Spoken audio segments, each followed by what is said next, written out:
माहौल हो गया। मैडम कह रही जितना समझ आ रहा है उतना लिख दो। बच्चे कहते वाह वाह वाह वाह। इसको क्या लग रहा है हमने बाकी पेपर कैसे किया है? और ये कोई सलाह है बच्चों को देने वाली?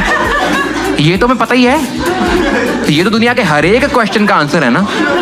कह रही जितना समझ आ रहा है उतना लिख दो। मैं वापस गया, मैं कहा मैम हमें इतना समझ आ रहा है कि write a short note on. Hello दोस्तों, we are here with a new video of HM reacts. तो आज की हमारी video again we are here with a stand up comedy video. पिछली वीडियो में हमें तो मजा आया था, आपको पता नहीं आया कि नहीं आया।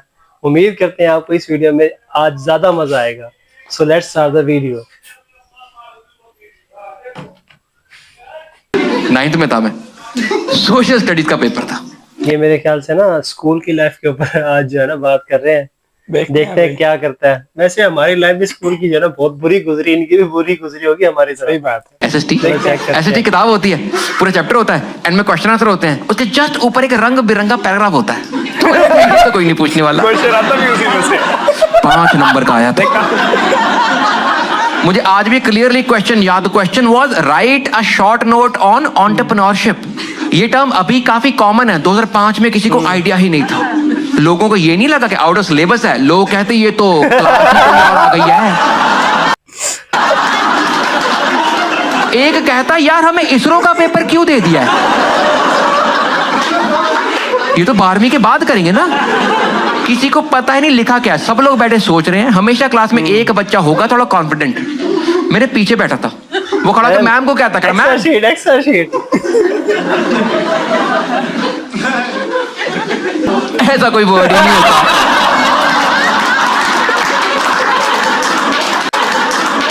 मैडम कह रही डम शरारत की मूवी नहीं थी, जो तू बोल रहा है ऐसी मूवी नहीं हो। लिखो चुप करके। उसकी बेइज्जती हुई, कुत्तों की तरह हंसी। मजे आए। 3 घंटे का पेपर था, 1.5 निकल चुका है। आइडिया किसी को 1 रुपए का लगा।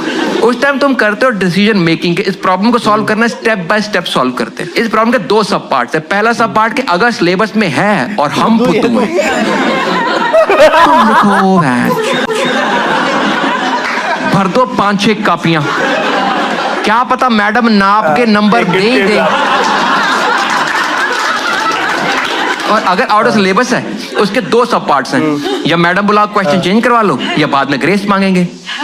मैं कहा आगे बढ़ने से पहले फ्लो चार्ट सॉल्व करना बहुत जरूरी है। मैं उठा मैम के पास गया, मैं कहा मैम मेरे को आउट ऑफ सिलेबस है, can you please call the subject teacher ताकि डाउट क्लियर कर ले या फिर क्वेश्चन चेंज करवा ले। मैडम ने उस टाइम पे वही सलाह दी जो हर मैडम देती है, वो कुछ नहीं आता। कह रही बेटा आप हर एग्जामिनर है ना, हमें भी और आप सबको भी यही फुदू लगाया सारी जिंदगी कि मुझे कुछ नहीं आता और उसको बाकी कुछ नहीं आता होता। आप उतना लिख दो। मैं कहा मैम आपने हमारे ज्ञान चक्षु फाड़ दिए हैं। इतनी क्लैरिटी दलाई लामा को भी नहीं हुई थी। आपने आंखों में टॉर्च मारी, पिछवाड़े से लाइट निकली है। मैडम ने जवाब दिया, क्लास में मुशायरे वाला माहौल हो गया। मैडम कह रही जितना समझ आ रहा है उतना लिख दो। बच्चे कहते वाह वाह वाह वाह। इसको क्या लग रहा है हमने बाकी पेपर कैसे किया है? और ये कोई सलाह है बच्चों को देने वाली? ये तो हमें पता ही है, ये तो दुनिया के हर एक क्वेश्चन का आंसर है ना। कह रही जितना समझ आ रहा है उतना लिख दो। मैं वापस गया, मैं कहा मैम हमें इतना समझ आ रहा है कि write a short note on.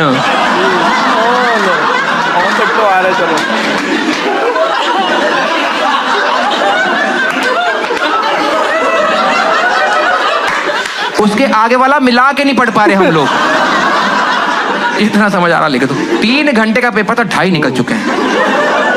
Idea किसी को 1 चवन्नी का लगा। मैं सोचा, मैं कहा आसपास देखो किसी को समझ आ भी रही है, नहीं तो जाएं कैंटीन खाएं स्प्रिंग रोल, क्योंकि घर से हर पेपर के 5 रुपए तो मिल ही रहे हैं।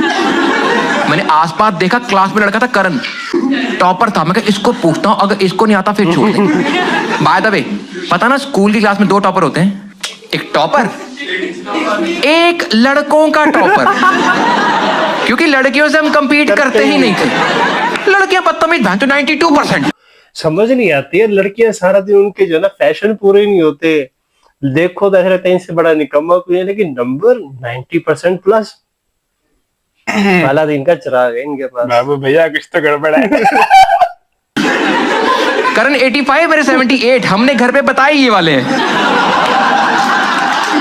करण बैठा मेरे राइट पे, मैं कहा इसको करता इशारा। उस दिन मैंने सीखा कम्युनिकेशन के लिए शब्द नहीं, बॉडी लैंग्वेज बहुत इंपॉर्टेंट। मैंने लाइफ का सबसे इंपॉर्टेंट जेस्चर सीखा उस दिन। इधर बैठा करण, मैंने इशारा किया, ओए।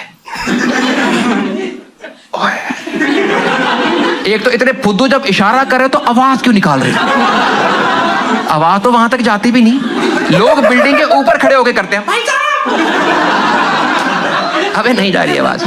लेकिन 9th में थोड़े फुद्दू होना अलाउड होता है। मैंने इशारा किया, ओए।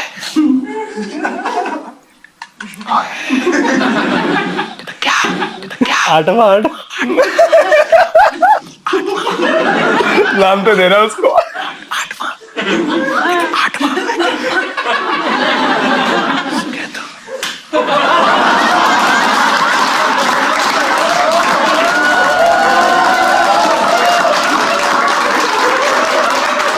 जितने लोग यहाँ बैठे ना, आप सबको मैं गारंटी देके लिख के दे सकता हूँ, आपकी लाइफ में खुद एक मोमेंट आएगा, आप खुद सोचोगे मैं कितना फुद्दू आदमी, मेरा बाप मेरे बारे में सही कहता है। मेरी लाइफ में देना था 5 साल पहले। मैंने फेसबुक पे बहुत ही अच्छा मीनिंगफुल स्टेटस लिखा एक, उसके नीचे किसी कूल आदमी ने कमेंट कर दिया word. You guys know word? कुछ कूल लोगों को पता, बाकी मेरी तरफ पहले। 2 वर्ड होते हैं, एक होता है वर्ड मतलब शब्द, एक होता है word which means well said.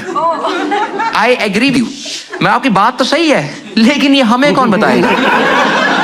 मैं अपना स्टेटस पढ़ रहा हूं, नीचे लिखा वर्ड, मैं बात तो बनी कोई नहीं। मेरे को लगा आदमी टाइप करता करता मर गया, ऐसे माथा लगा एंटर हो गया।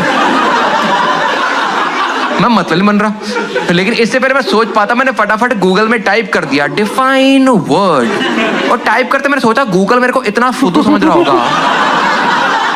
कि इस आदमी ने वर्ड को डिफाइन करने के लिए 2 वर्ड लिखे हैं, जिसमें से एक वर्ड है। दोनों ही वर्ड थे वैसे तो।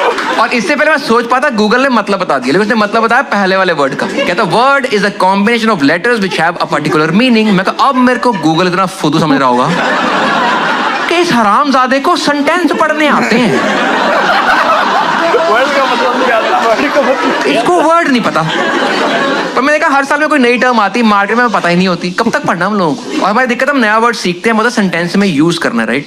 समझ चुल होती है। लाइक इंडियन मर्दों ने कुछ साल एक नया वर्ड सीखा, जब से सीखा लोग चुप ही नहीं हुए, और वो वर्ड है कंसेंट। ना आपने, मैंने एक बंदे से पूछा, मैं कहा अगर सीन बन गया क्या करेगा? कर I will ask for her consent.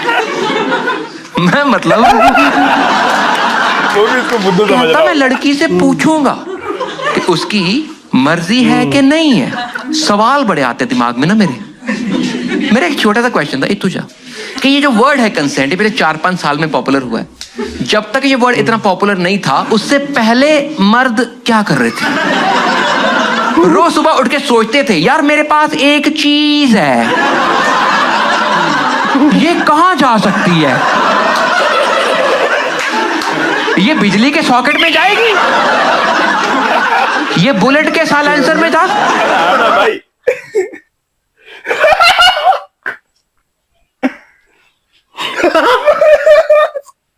कहाँ घुसाएगा रे?